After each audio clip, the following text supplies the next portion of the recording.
Imveliso yenu le niyenzileyo niye niyithengise okanye niyithengise phi okanye ngubani oyithengileyo le mveliso?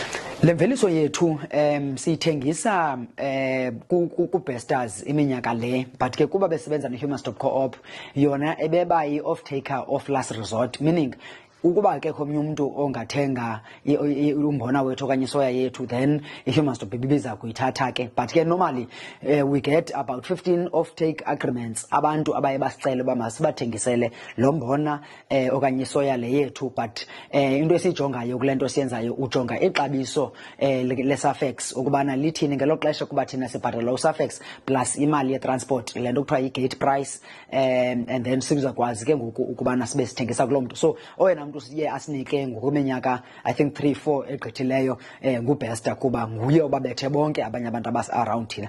But ke kulo nyaka sine-undertaking esiyithathileyo yokubana masibe siyakwazi uthengisela amadlelo le produce siyenzayo, ukwenzela ubana at least bangayothenga bona i-feed from outside the province xa thina sikufutshane kubo ngomyinge we-40 kilometers.